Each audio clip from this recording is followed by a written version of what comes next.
Voilà, je crois que tout fonctionne. Enfin. Après quelques difficultés techniques pour le démarrage de ce live, je pense que c'est en route. Et c'est un sujet vachement important pour moi que j'ai envie d'aborder aujourd'hui, c'est comment se former en permaculture. Alors, quel est l'intérêt de cette question? C'est tout simplement de pouvoir parcourir avec vous ce que c'est la formation officielle en permaculture, car oui, il y a une formation officielle en permaculture qui répond à des critères très précis, et je vais vous détailler ça dans un instant. Et puis, c'est aussi de voir est-ce que cette formation officielle est la seule voie possible, la voie obligatoire, et qu'est-ce qu'on peut faire d'autre? Qu'est-ce qui peut prendre forme, prendre place pour se former à la permaculture? Est-ce que ça passe que par là? Mon nom est Hélène Bougouin, je suis formatrice en permaculture, aussi ingénieure agronome, spécialisée en économie et en gestion d'entreprise. Je fais de la formation, de l'accompagnement en permaculture et sur plein de sujets qui y sont connexes. Et puis aujourd'hui, je vais vraiment vous parler de la formation officielle pour commencer. Pourquoi? Parce qu'elle est souvent méconnue. Quel est l'intérêt de cette formation officielle? C'est qu'elle a été structurée par des personnes, des permaculteurs et des permacultrices, des personnes investies, impliquées dans l'application de la permaculture au quotidien et dans leur travail, et elle a été structurée de façon internationale. La permaculture telle qu'on l'apprend aujourd'hui en Suisse, le programme officiel, c'est le même que dans plein d'autres pays. Je ne vais pas dire tous les pays parce que certainement tous les pays n'ont pas cette structuration officielle, mais c'est la même qu'en Australie, c'est la même qu'au Royaume-Uni, c'est la même qu'en Italie, c'est la même qu'en France. Qu'est-ce que ça a d'intéressant? C'est qu'il y a un soutien, un support qui est international et en fait la formation va vraiment être contrôlée et soutenue par les pairs, par d'autres personnes qui sont elles-mêmes formées en permaculture. C'est quoi la forme aujourd'hui de cette formation officielle en permaculture? En fait, elle existe en 3 étapes. La toute première, c'est ce qu'on appelle l'introduction à la permaculture. Alors, cette dénomination est un peu vague, mais ce qu'on appelle une introduction à la permaculture, officiellement, c'est une formation de 2 voire 3 jours qui va permettre de parler des bases de la permaculture. 2 sujets principaux. Le design, c'est la méthodologie de conception, c'est vraiment les outils conceptuels qui permettent de faire du design, de faire de la planification en permaculture. Et deuxième sujet central, les éthiques et les principes de la permaculture, donc toute la philosophie qui est derrière la permaculture. Là, je vous dis tout de suite quelque chose d'important, c'est que cette formation qui s'appelle officiellement Introduction à la permaculture, bien sûr, il y a d'autres personnes qui vont vouloir utiliser ce terme, Introduction à la permaculture. Introduction est un terme assez classique en formation. Mais si l'introduction à la permaculture que vous êtes en train de regarder, à laquelle vous pensez vous inscrire, ne dure pas minimum 2 jours, disons 2 jours, ça n'est pas la version officielle de l'introduction parce que c'est la durée minimum qui est proposée dans les programmes internationaux. Cette introduction, elle peut être suivie seule et aussi elle peut être suivie en faisant partie du plus célèbre cours de permaculture, le CDP, Certificat de Design en Permaculture. Alors il y a des petites variations de nom. CCP, certificat de conception, concepteur en permaculture, cours certifié de permaculture. On l'entend beaucoup aussi en anglais, PDC, Permaculture Design Certificate. Voilà, mais je vais l'appeler CDP, certificat de design en permaculture. Et ça, c'est une formation qui dure 12 jours. Alors, il peut y avoir des variations, mais c'est minimum 12 journées d'enseignement. On va passer sur les thèmes que je vous ai présentés au départ de design et puis éthique et principes de la permaculture. Et puis on va passer sur d'autres chapitres, des chapitres techniques, sur la culture des céréales, sur la culture des légumes, sur les arbres, sur le sol, sur l'eau, sur l'organisation humaine, sur l'économie, sur plein de sujets. j'en ai raté dans ma liste, je m'aperçois. Mais là, le but n'est pas de vous faire un catalogue maintenant, mais de vous dire que ces 12 journées, en fait, c'est minimum 72 heures. Ça pourrait être organisé sous une autre forme. De façon classique, c'est souvent donné soit d'un bloc de 2 semaines, soit de 2 fois une semaine, soit en module d'une journée, voire de 2 journées, étalées de façon plus longue dans le temps. Et puis, la forme, elle ne change rien au contenu. C'est juste des façons différentes pour permettre à différentes personnes de suivre cette formation-là. Quel est l'intérêt de cette formation? C'est que son contenu, il va être commun à grande échelle. Donc, si vous allez le suivre dans un autre pays, les 3/4, le 75% du contenu va être le même. Et puis ensuite, il y a une variabilité qui est possible parce que la permaculture s'adapte quand même, n'est-ce pas, au lieu sur lequel on est, pour pouvoir aller plus en détail sur des sujets qui sont plus pertinents et plus importants en considération du lieu et du climat et des particularités de l'endroit sur lequel on va être pour suivre ce cours. C'est un cours qui se suit aussi en ligne, avec le même format de 72 heures de formation, donc un cours bien intense en ligne. Voilà. Ça, c'est très important parce que les personnes qui finissent ce cours ont un certificat de permaculture. Les organisateurs et organisatrices certifient que les 72 heures centrales ont bien été suivies. Et il y a une 3e étape, donc j'ai parlé de l'introduction, j'ai parlé du certificat designer en permaculture, et ensuite il y a le diplôme de permaculture, diplôme de designer en permaculture. Ce diplôme, c'est encore l'étape d'après, on multiplie énormément le temps à consacrer, et là on est sur un parcours de 2-3 ans minimum, qui peut durer encore beaucoup plus d'années que ça, et qui permet vraiment de faire une pratique intensive du design en permaculture, donc cette méthode de conception, et sur plusieurs projets distincts, de s'approprier la méthodologie et également de montrer comment on applique les principes de permaculture à soi-même. Donc c'est un travail beaucoup plus intensif et les personnes qui finissent cette formation-là sortent avec un diplôme de designer en permaculture. Ça, c'est la formation officielle. Mais est-ce que vous avez besoin de vous lancer dans la formation officielle ou est-ce qu'il y a d'autres façons d'apprendre la permaculture? C'est vraiment quelque chose de très important pour moi. Pourquoi? C'est la question. Pourquoi? La première chose à vous demander pour choisir la formation, le cours de permaculture que vous voulez suivre, c'est pourquoi. Pourquoi vous voulez apprendre la permaculture?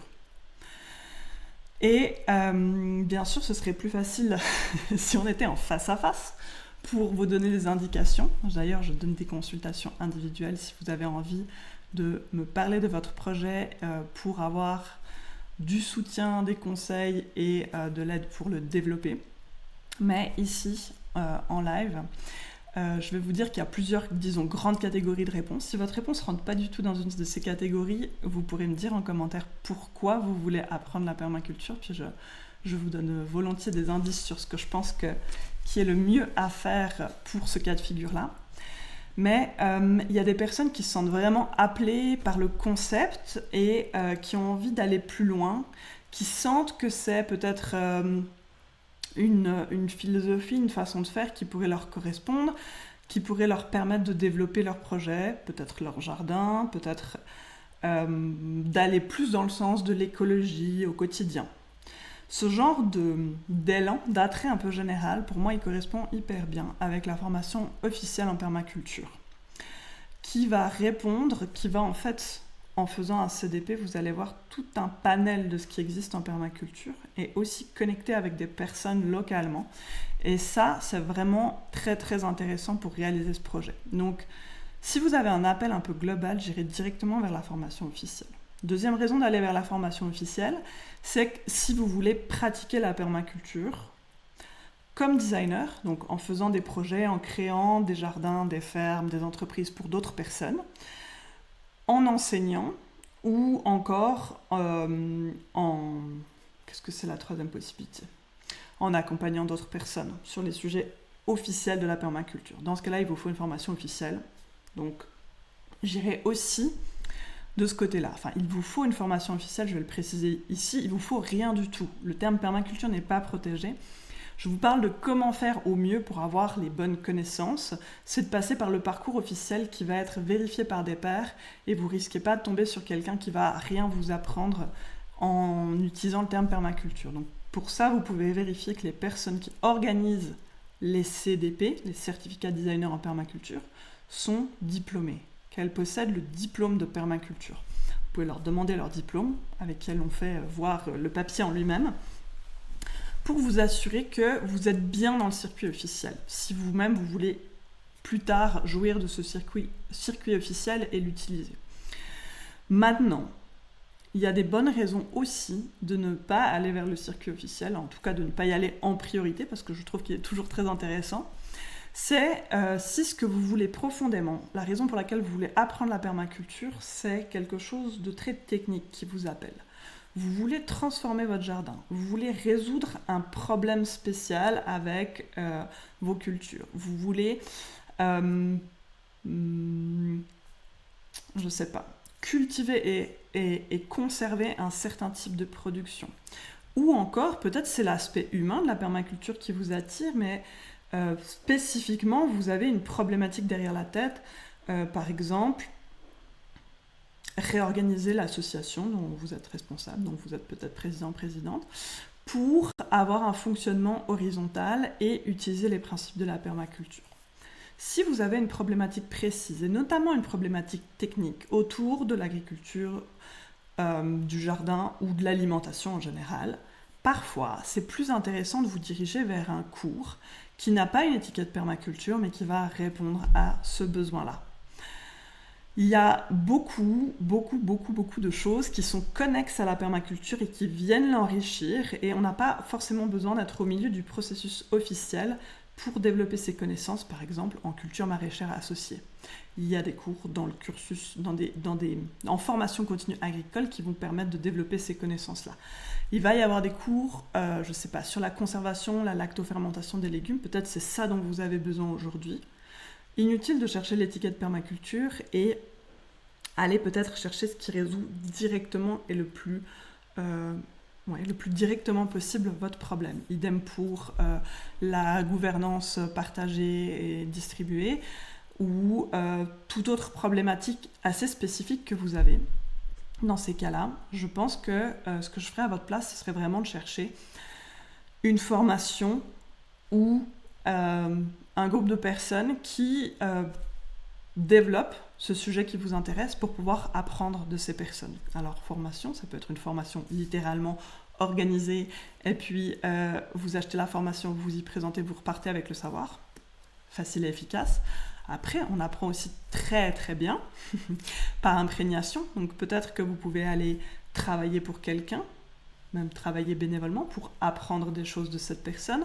Peut-être que vous pouvez aller observer les processus s'ils sont publics, de certains fonctionnements pour vous aider à apprendre. Il y a tout plein de solutions de la sorte qui vous permettent de vous former à des domaines spécifiques. Bien sûr, je rajouterai à ça une petite introduction à la permaculture, une vraie donc de 2 ou 3 jours, pour quand même avoir une bonne notion de ce qu'est la permaculture et de ce qu'est la base de la permaculture. Mais c'est pas forcément nécessaire d'embrayer sur un certificat si finalement vous avez quelques problématiques d'eau au jardin et puis vous voulez en savoir plus sur la gestion de l'eau au jardin, par exemple. Un cours que j'ai donné tout récemment, qui me vient à l'esprit. Peut-être que ça peut vous suffire dans un premier temps d'aller résoudre votre problématique technique par un cours qui n'a pas une étiquette permaculture mais qui vous permet de répondre à votre question précisément. Donc, je vérifie sur mes notes que j'ai rien oublié de vous dire, mais je crois que j'en suis vraiment là. Ce que je vous recommande, c'est finalement de créer votre propre parcours. Si ça vous paraît gigantesque et inabordable et que vous n'avez aucune idée de par où commencer, je vais vous dire encore une fois que je propose des consultations que vous trouverez accessibles sur mon site. C'est juste 1 heure d'échange en visio pour aller beaucoup plus loin dans votre projet, vous soutenir, vous donner des références, vous donner des contacts et puis vous aider à faire le tri dans ce qui vous paraît insurmontable. Mais si vous n'êtes pas... si vous n'en avez pas besoin, essayez de composer votre propre parcours et ce qui va vous guider aussi pour trouver les bonnes formations et celles qui répondent à vos problématiques, ça va être ce qui est disponible localement. Alors localement, ça peut être plus ou moins à grande échelle, hein.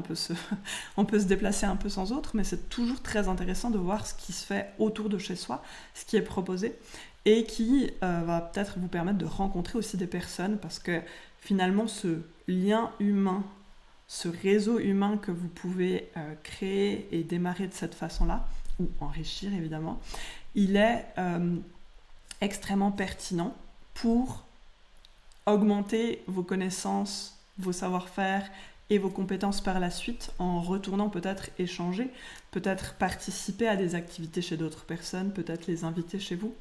En tout cas, je pense qu'il y a du pouvoir dans le fait de travailler avec les personnes autour de soi. Autour de soi, comme encore une fois, hein, ça peut être à l'échelle du pays, c'est déjà relativement local, hein. Je pense qu'il n'y a pas besoin de voler jusqu'à l'autre bout du monde pour aller en Australie, dans le berceau de la permaculture, puis prendre le cours officiel d'origine, et qu'il y a beaucoup de choses qui se développent et qui s'adaptent aux conditions locales, tout en étant soutenues et vérifiées par des pairs, par d'autres personnes formées. Donc voilà. Tout ce que j'avais à vous partager aujourd'hui. Bien sûr, si vous voulez en savoir plus sur ces sujets de formation, je peux développer n'importe lequel d'entre eux, je dirais, parce que c'est vraiment un sujet qui me passionne depuis des années. Comment se former, pourquoi se former, question toujours essentielle à traiter. Et puis bien sûr, spécifiquement autour de la formation en permaculture, je peux vous en dire plus. Et puis, ce que je vous propose, c'est de vous retrouver dans 2 semaines, sur LinkedIn ou sur YouTube à votre convenance, et j'aimerais bien vous parler d'un sujet sur lequel je suis passée aujourd'hui, c'est comment démarrer un jardin en permaculture ou comment transformer son jardin en permaculture. Alors bien sûr, c'est un sujet gigantesque, mais si ça vous intéresse, je voudrais traiter les grandes lignes de par où commencer pour transformer son jardin ou pour démarrer son jardin si on ne jardine pas encore, on ne pratique pas encore, on ne fait pas encore de potager ou d'autres types d'interventions dans son jardin. Et puis je vous propose de vous partager ça en live sur LinkedIn ou bien sur YouTube où vous pouvez retrouver toutes les vidéos, parce que naviguer sur LinkedIn, c'est pas forcément évident pour retrouver quand on a passé le moment où c'était en direct.